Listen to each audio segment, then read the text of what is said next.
Hello दोस्तों, refix India के YouTube channel पे आपका फिर से स्वागत है। तो दोस्तों, आज की वीडियो में बात करेंगे। हमारे पास पैनल है जो कि BOE कंपनी का पैनल है और ये जो पैनल है GIP पैनल है। तो देखिए, GIP पैनल में सबसे ज्यादा जो प्रॉब्लम आती है, वर्टिकल बार की प्रॉब्लम हमारे को सबसे ज्यादा देखने के लिए मिलती है और काफी सारे टेक्नीशियन को रिपेयर करने में बहुत प्रॉब्लम आती है। वर्टिकल बार आता है, नो पिक्चर आ जाता है। तो GIP पैनल थोड़े से क्या रहता है, क्योंकि इसके अंदर ज्यादातर शॉर्टिंग हो जाती है गेट लाइन में, तभी हमारी इस तरीके की दिक्कतें देखने को मिलती है।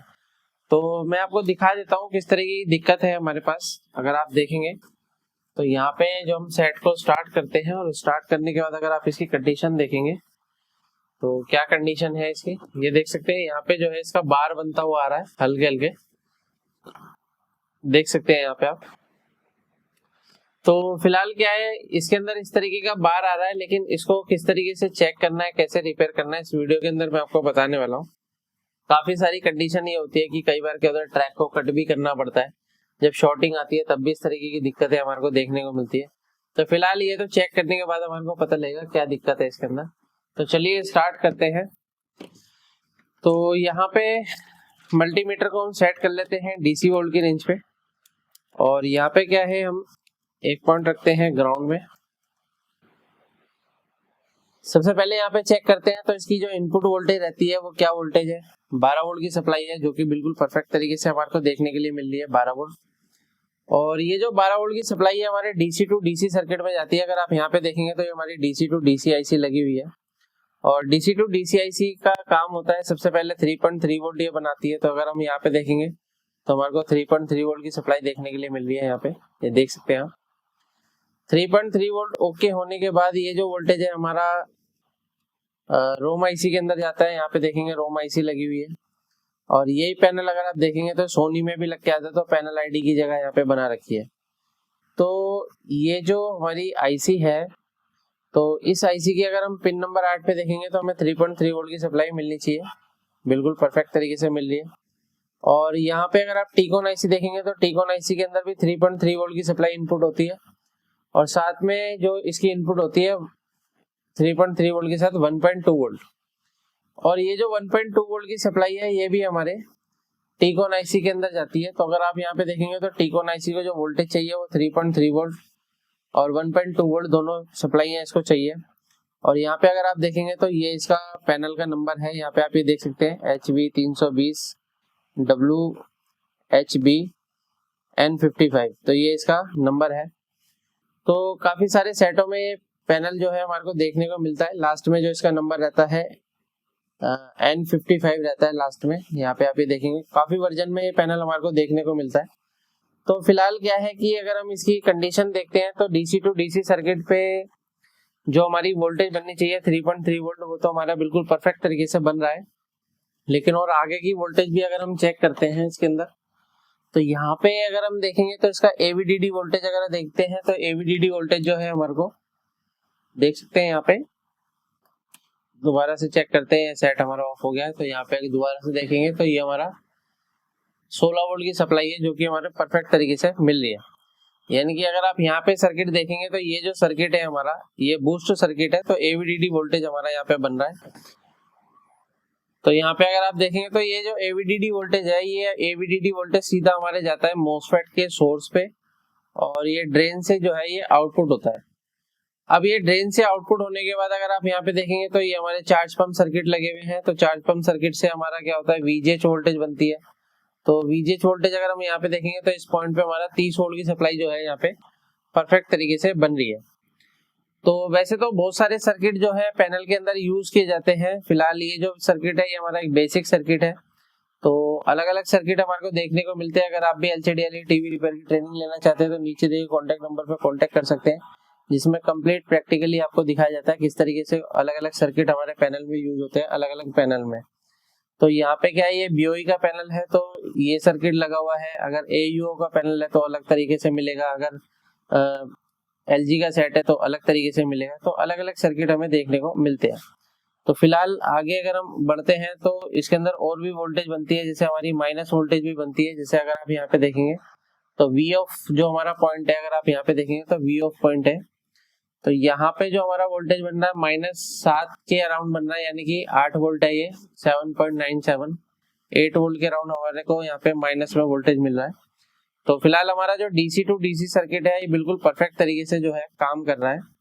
और डीसी टू डीसी सर्किट के अंदर जब हमारा सारी चीजें कंप्लीट रहती है और इस तरीके की दिक्कत आए तो हम सबसे पहले पहुंचते हैं लेवल शिफ्टर के सर्किट में। तो यहाँ पे क्या है, अगर आप देखेंगे तो ये लेवल शिफ्टर का सर्किट है और ये जो लेवल शिफ्टर का सर्किट है इसका काम होता है गेट सिग्नल को स्कैनिंग करना। तो बेसिकली इसको स्कैन ड्राइवर भी कहा जाता है। तो अगर हम इसके अंदर देखते हैं इसके अंदर कौन कौन सी वोल्टेज इनपुट हो रही है, तो अगर हम यहाँ पे देखते हैं सबसे पहले तो ये हमारे को जो वोल्टेज मिल रही है VGH वोल्टेज मिल रही है जो कि इनपुट वोल्टेज है। यहाँ पे देखते हैं तो VGL वोल्टेज मिल रही है जो कि ये भी इनपुट वोल्टेज है, ये भी बिल्कुल परफेक्ट तरीके से मिल रही है। और यहाँ पे एक वोल्टेज मिल रही है 1.2 वोल्ट। तो यहाँ पे जो 1.2 वोल्ट की जो सप्लाई है दोस्तों इसके सर्किट के अंदर अगर हम इसका सिमेटिक देखते हैं तो इसके सिमेटिक के अंदर अगर हम सर्किट को रीड करेंगे तो यहाँ पे 1.2 वोल्ट की जगह यहाँ पे हमारे को जो वोल्टेज है वो मिलना चाहिए 1.6 के अराउंड, क्योंकि यहाँ पे जो वोल्टेज रहता है वो 3.3 वोल्ट की हाफ वोल्टेज रहती है। या तो किसी किसी सर्किट के अंदर लेवल शिफ्टर आईसी में 3.3 वोल्ट जाता है, किसी किसी के अंदर क्या जाता है उसका बिल्कुल हाफ वोल्टेज जाता है। तो अगर हम यहाँ पे देख रहे हैं तो यहाँ पे हमारे को 1.2 वोल्ट मिल रहा है 1.22। तो 1.22 वोल्ट से हमारा ये जो आईसी है ये रीसेट नहीं होगी, जिसकी वजह से क्या है कि हमारा इस तरीके की दिक्कत देखने को मिलेगी।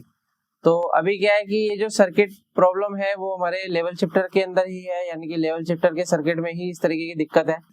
तो अगर हम यहाँ पे देखेंगे तो यहाँ पे एक डिवाइडर बना रखा है। तो डिवाइडर की अगर इनपुट वोल्टेज चेक करते हैं तो देख सकते हैं आप यहाँ पे 3.3 वोल्ट इनपुट हो रही है और यहाँ पे एक डिवाइडर बना रखा है जो कि हमारा 1.2 वोल्ट बनाने का काम कर रहा है। लेकिन यहाँ पे जो वोल्टेज बनना चाहिए 1.6765 ऐसे बनना चाहिए 1.6765।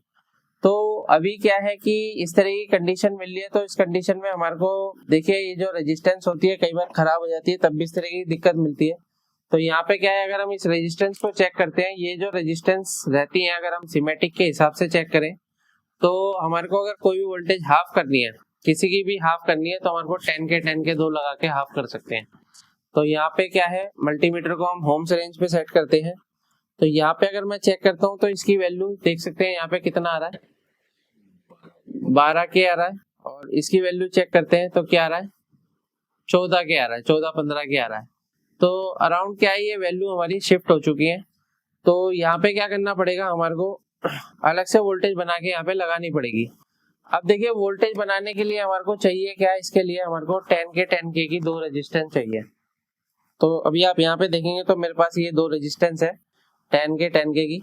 तो इससे हम वोल्टेज को क्या करते हैं बनाते हैं और फिर देखते हैं क्या कंडीशन रहती है। तो सबसे पहले मैं इन दोनों रेजिस्टेंस को हटा लेता हूँ और इन रेजिस्टेंस को हटाने के बाद देखते हैं क्या क्या चीजें हमारी और मिलती है इसके अंदर, क्योंकि बहुत सारी चीजें रहती है पैनल के अंदर, बहुत सारे सर्किट रहते हैं। सर्किट के बारे में अगर अच्छी नॉलेज हो जाती है तो आप पैनल को इजीली रिपेयर कर सकते हैं। बाकी नहीं तो कोई ट्रैक काटेगा, कोई कुछ करेगा। तो आपने देखा होगा कितने पैनल यहाँ पे आते हैं, रिपेयर होते हैं नहीं होते यहाँ पे, ईमानदारी से बताना भाई कितने पैनल रिपेयर हुए हैं यहाँ पे? ऑलमोस्ट चालू हो जाता है। तो देखिए सर्किट का अगर कंफर्म रहता है तो ऑलमोस्ट पैनल आपका रिपेयर होगा, ठीक है ना। बाकी कोफ वगैरह का काम तो देखिए बॉन्डिंग से ही होता है, बाकी हमारे पास जितने पैनल होते हैं मोस्टली रिपेयर होके जाते हैं। तो यहाँ पे अगर आपने ट्रेनिंग लेनी है तो प्रैक्टिकली ट्रेनिंग ले सकते हैं आप। तो ये रेजिस्टेंस हम निकाल देते हैं और इसको भी हम यहाँ से निकाल देते हैं। ये निकाल दिया मैंने, दोनों रेजिस्टेंस निकाल दिया, ठीक है। अब देखिए ये जो सेट है ये भी हमारे पास मैकेनिक के पास से ही आया है, लेकिन क्या होता है कि प्रॉपर तरीके से जो चेक नहीं कर पाते हैं तो फिर दूसरी जगह से काम कराना पड़ता है। अगर आप खुद ही काम करना चाहते हैं तो प्रॉपर ट्रेनिंग लेके काम अच्छे से कर सकते हैं। यहाँ पे क्या है, हम 2 रेजिस्टेंस को मिला लेते हैं ताकि जो है यहाँ पे प्रॉपर तरीके से हमारा काम हो जाए। तो अभी क्या है कि हमारे को यहाँ पे वोल्टेज क्या है बनानी पड़ेगी, क्या करनी पड़ेगी, बनानी पड़ेगी।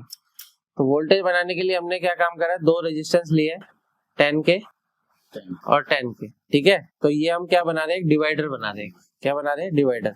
तो डिवाइडर का मैंने आपको रोल बताया था, सारी जगह यूज होता है डिवाइडर का। तो यहाँ पे अगर हम देखते हैं तो हमारे को 3.3 वोल्ट की सप्लाई देख लेते हैं हमारे को कहाँ से मिल रही है। यहाँ से भी ले सकते हैं 3.3 वोल्ट, हम मल्टीमीटर को डीसी पे लगाते हैं। और अगर हम देखते हैं इसके आसपास से तो यहाँ से भी हम 3.3 वोल्ट ले सकते हैं। वैसे यहाँ पे भी 3.3 वोल्ट आ रहा है, यहाँ पे भी आ रहा है, यहाँ से ले लेते हैं 3.3 वोल्ट। ठीक है, तो ये 3.3 वोल्ट हम यहाँ से उठाएंगे और ग्राउंड से ग्राउंड लेंगे। और उसके बाद देखते हैं कि हमारा जो वोल्टेज है 3 वोल्ट का हाफ वोल्टेज कितना हो जाएगा, 1.66 के अराउंड। हाँ ठीक है ना, आप डिवाइड करके देखो, अगर आपके फोन में कैलकुलेटर है ना, आप डिवाइड करके देखो जरा 3.3 वोल्ट को, है ना। हाँ देखो जरा एक बार, देखो कितना दिखा रहा है। देखो काम करना, थोड़ी बहुत कैलकुलेशन करनी पड़ती है, ठीक है ना। 1.65 दिखा रहा है, ठीक है। तो यहाँ से मैं इसको जोड़ देता हूँ।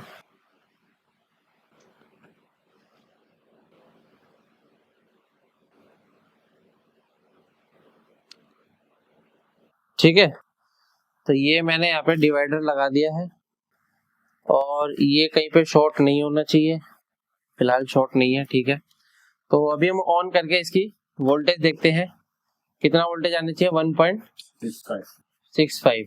तो यहाँ पे अगर देखते हैं 1.62, ठीक है ना, अप्रोक्स सही है, 1.6 के आसपास है, तो 1.6 ही हमारे को चाहिए। ठीक है, तो अभी कंडीशन देख लेते हैं पहले पैनल की क्या है। अभी हमने वोल्टेज जोड़ी नहीं है, तो पहले हमारा 1.2 वोल्ट आ रहा था, है ना, तब भी ऐसी कंडीशन थी। अभी वहां पे कोई भी वोल्टेज नहीं होगा तब भी यही कंडीशन है। तो प्रॉपर इसको जो वोल्टेज चाहिए 1.6 वोल्टेज चाहिए। तो ये चीज आपको कैसे पता लगेगी, सीमेटिक के द्वारा पता लगेगी, ठीक है ना। अब इसके लिए हम एक वायर ले लेते हैं, इस तरीके से वायर को थोड़ा फिनिशिंग से कट करते हैं ना।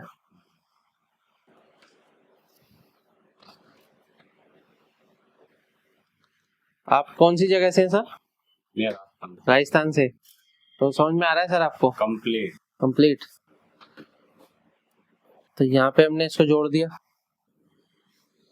आप कहाँ से सर? कर्नाटका से। तो यहाँ पे हम इसको इस पे जोड़ देते हैं। ये मैं यहाँ पे इसके रेजिस्टेंस के पॉइंट पे लगा देता हूँ। ठीक है, फिलहाल मैं अभी टेस्टिंग पर्पस पे लगा रहा हूँ, तो हम नॉर्मली चेक कर रहे हैं। उसके बाद दोबारा भी हम वोल्टेज चेक करते हैं, कहीं हमारी वोल्टेज ड्रॉप तो नहीं हो गई है। कई बार क्या होता है कि वोल्टेज ड्रॉप हो जाती है, वैसे तो रेजिस्टेंस वैल्यू की शिफ्ट हो गई थी, तभी हमारी इस तरीके की कंडीशन मिल रही है। तो यहाँ पे सेट को ऑन करते हैं और यहाँ पे अगर वोल्टेज देखते हैं, देखो क्या वोल्टेज है हमारा, 1.62 है, यानी कि वोल्टेज कंप्लीट है। तो अगर हम सेट को स्टार्ट करके देखते हैं, ये देखो अभी यहाँ पे आपको जो हल्की सी लाइनिंग दिखाई दे रही है ना, यहाँ पे आपको हल्की सी लाइन दिखाई दे रही होगी। देखिए बीओई के पैनल में क्या होता है, अगर मान के चलो आपकी पहले इस तरीके की लाइन आ रही थी, बीओई के पैनल में ऐसा होता है। अब आपने इसको ठीक कर दिया, अब ये थोड़ी देर तक ऐसी ही रहेगी, आपको चला के छोड़ना पड़ेगा, ये लाइन धीरे धीरे जाएगी। ठीक है, कई सारे टेक्नीशियन क्या सोचते हैं कि आ रही है, परेशान रहते हैं, है ना। ये रहेगी थोड़ी देर तक, अब इसको चला के छोड़ दोगे चली जाएगी। अभी हमारा कंप्लीट पैनल ओके हो चुका है। तो अभी देख सकते हैं आप, सेट हमारा बिल्कुल परफेक्ट तरीके से ओके हो चुका है। इस तरीके से हम किसी भी पैनल को आसान तरीके से रिपेयर कर सकते हैं। वीडियो आपको पसंद आए तो वीडियो को लाइक करें, शेयर करें, कमेंट करें। Thank you friends.